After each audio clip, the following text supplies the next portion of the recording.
So I finally got to watch the Journeys in Middle-earth live stream from Fantasy Flight Games, and I've got some things to say. Not all of them good.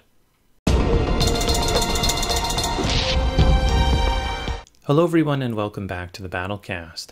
If you didn't have a chance to look at the live stream gameplay for Journeys in Middle-earth put on Tuesday, you should definitely check it out. It was a really good time, an amazing showing of the game. I mean, the cat's out of the bag basically. We know how most things are working in this game. And overall, it was a really cool experience. The stream quality was top notch. I mean, if I do any gameplay videos, which I will do gameplay videos, but I hope that they're near the quality that stream had. It was absolutely fantastic. Some things that I really liked about it were, I felt like the writing of the game was really good. It definitely was like an immersive experience. You know, not a scene went by, not an attack went by where there wasn't some flavor text added in, and I thought that was really cool. I mean, some of my favorite parts of Mansions of Madness are flipping up the attack cards and, you know, being like, the eye core is dripping from its jaws, you know, instead of just being like 5 damage, something like that. So I think they did a really good job. It was enjoyable to watch, sort of like you were a part of a story unfolding, which I'm sure is what they were going for. So before I get too deep into what we saw, it's important to realize that this is the first 2 scenarios of the campaign, The Bones of Arnor, which, by the way, is amazing. I think it's really cool that they let us see the first 2 sections of the campaign, first 2 scenarios, because they could have really kept it under wraps. I mean, shit, they could have just showed us pieces of both, but it was the first full 2.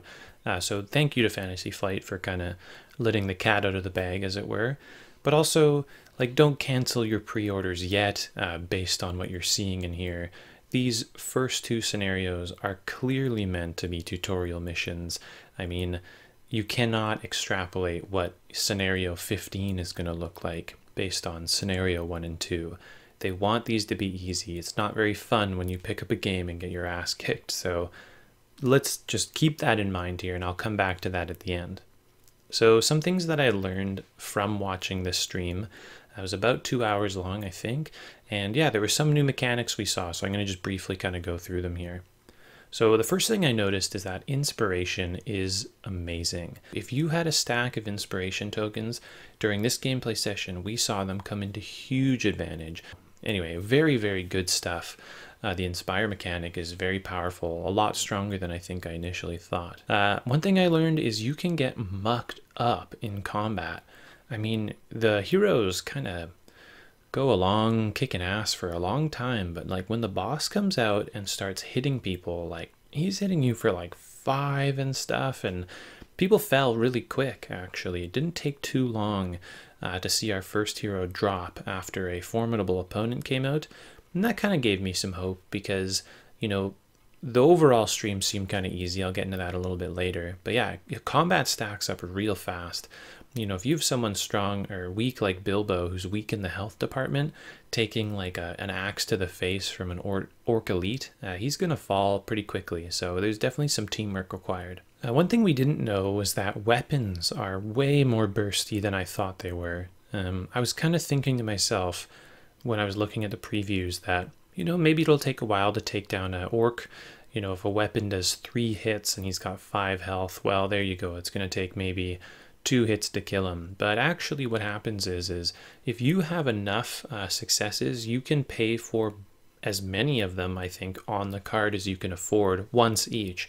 So in some situations in this gameplay video, we saw people have 3 success, and that was enough to pay for, you know, like 5 hits or 7 hits or whatever, with the combination of their prepared cards. Like, they were unleashing on these enemies and dropping them in 1 hit, no problem. I learned that you do in fact shuffle your deck at the end of every round, which initially seemed kind of crazy, but when you see how many skill checks players are doing, it kind of makes sense because, you know, you'll be like checking your skill for an explorer, checking your skill for an attack, checking your skills for your deck for defending, and like by that time done, you might have 1 card left. So if you actually it's probably a good thing to shuffle. There's a really cool feature in the app where you can review the previous messages from the app, which is really nice. That's a nice touch. And overall, I have to say that this app looks extremely polished. I was very impressed by the look of the app. And lastly, the last thing I noticed on this stream is that game mat looks amazing.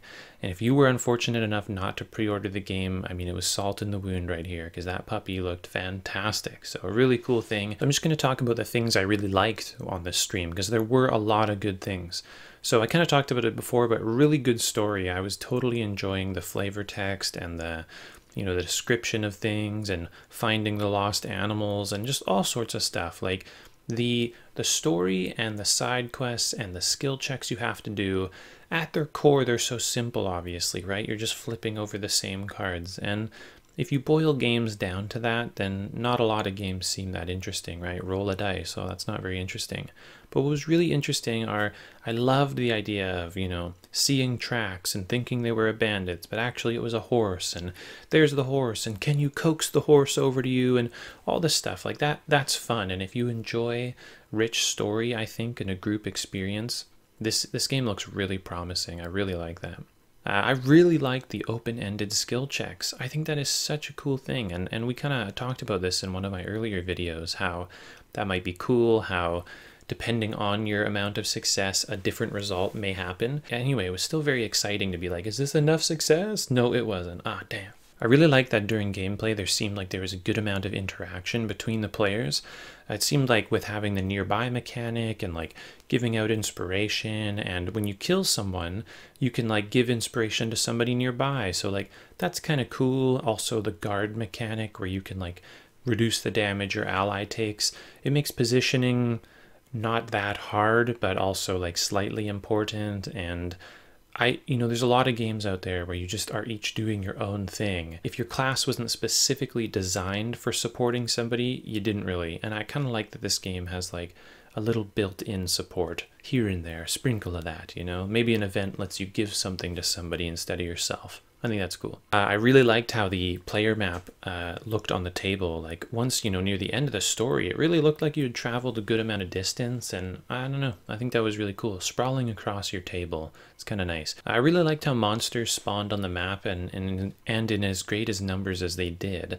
Near the end of their game, there were a ton of enemies on the map. And furthermore, it seemed like they weren't too far off from defeat. I think they were at like 54 out of 64 threat. Like they probably only had 2 turns left to complete that scenario. So that kind of shows that the balancing is pretty bang on. Like the thing about this game is like you don't lose when your heroes are all dead necessarily. You lose when your threat reaches max. And so maybe hero death, especially with the last stand mechanic, as we kind of find out later, is probably not how you lose the game. So living or dying is not indicative of how well you're doing. It's more that threat meter at the top. And that's kind of a change of thinking we have to get ourselves into when assessing the difficulty of this game. I liked during combat that there were some things you could interact with. It wasn't just like, let's kill. It was like, hey, there's a portcullis over in the distance. Like maybe if you get to it, you can do some stuff. Also, what's in that shed over there? So it's telling you obviously that interacting with these things is a good idea, but you didn't have to. But if you did, it might pay off. And I like that. I like that combat wasn't straight up combat. And lastly, holy smokes, well, there's obviously a lot of things I like about this game. The last thing I liked was the defensive mechanic. So like you're getting attacked, but your defense depends. I mean, it's not always might. It's not always agility. Sometimes it's like wit or whatever. If somebody's shouting profanities at you, you could be the strongest guy in the world, but if you're self-conscious about your body, it might hurt really bad. So you need some wit to spin it around back at him. So anyway, I thought that was nice, and it means that if you pick a hero who isn't, all muscle like Gimli, you might find yourself really defensive against a certain type of enemy or a certain type of attack. So that wraps up what I liked about it. There's a couple things I didn't like about the game from the stream, and there aren't too many, but the first one was the combat in some regard. It seemed very quick, especially with damage aimed at groups of enemies spilling over. So what this means is when there were 2 enemies grouped together, like spawn 2 orc hunters or whatever, If you did 7 damage, you would fully kill one and do 2 to the other. I just think, like, what are the chances of Aragorn, like, swinging his sword through someone and into partially the next person? I don't know. Seemed kind of weird to me, I guess. The next thing I didn't really like, and again, this is only one example, but especially on the world map, there's no intelligent positioning of enemies. You know, it's not like you walk into a grove and there's like the warrior in the front and the archer in the back, or like the healer off to the side or something.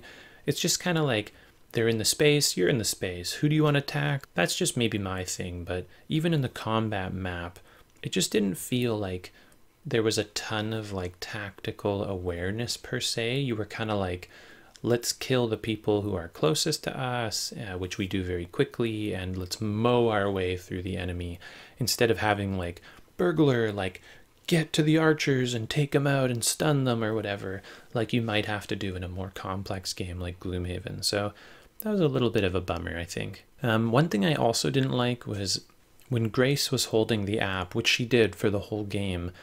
And I get why, like it's a stream, whatever, but if you're playing in a group, I think it's really important to have that screen accessible to everyone, because the app is doing cool things, right? Like it has like effects of you attacking, and there's like slashing things and sparkly stuff, and when the combat's already as abstract, you know, you're pulling up cards, you're kind of like, are they dead?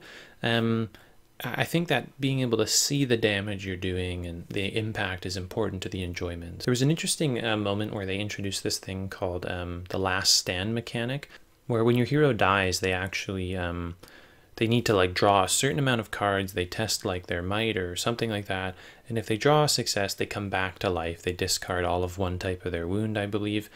And this was a really surprising mechanic. I did not think that this game was going to be that forgiving at first.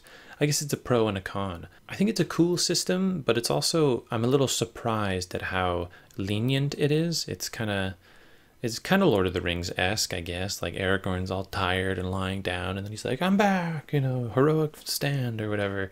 But yeah, it's a little more forgiving than I thought it would be, and therefore it's quite clear that the emphasis of the game is not so much on combat and tactics, but on story and immersion, I think is becoming quite clear. One thing I didn't like is that the decision-making seemed pretty easy. I think that this was, you know, exacerbated by the fact that these are the first 2 scenarios, so like, of course it's going to be easy. You know, the whole map is like sending you down a corridor. There's not a lot of room to explore, which is fine. People were doing the same actions over and over again. Again, I think that this is going to be relieved when you get different cards and you're preparing different cards and you've got different items, but certainly didn't seem like there was very much heavy decision making, that's for sure. So kind of my conclusion after watching this first gameplay session is, you know, is this game too easy? Is there too little decision making? And is it like a tactical game, or what kind of game is it, I guess? And to that I would say it's becoming clear that the game is an immersive, story-driven, dungeon delving experience with, you know, good combat, but it's accessible, right? Like this game is accessible. And I don't think that takes away from this game. The way that the campaign works so far seems pretty linear. Like you definitely know where you're going. That obviously can change in future scenarios, but there you go. Now, one point about Journeys of Middle-earth that seems kind of deceptive is the whole, like, is it actually an easy game? And while I think that it is a accessible game, I don't know if it's actually as easy as we think it is. I think a lot of people found Gloomhaven to be a fairly challenging experience, not just because of the decision making and the combat, but the setting up and the taking down and the tracking the health of all the enemies and moving them, and your reputation and what you're doing at home and which items you, whatever, right? Like there's so much back end stuff going on. And while Gloomhaven is a great game, I think that the app on Journeys of Middle-earth is amazing. It is so tight, and it is doing an incredible job of alleviating so much of that management. And I think that might give the facade of this game being easy. So I think it's an ode to the app and how good it is that I'm feeling initially like this game looks really easy. So I think that the lack of decision making and the linear comments that I've seen from a couple people, and I kind of have experienced myself, are true, but only as it applies to the first two scenarios, and especially in combination with how well the app is doing its job. So there you have it. That's kind of my summary and impression of this game.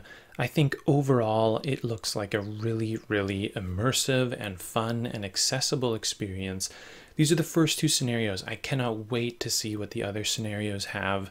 I am still just as excited. I think some areas where I was really excited, I've become less excited. And some areas I didn't even know I was excited, I've become more excited. And overall, this is still going to be one of the best games of 2019, I think. Let me know what you guys think in the comment section below.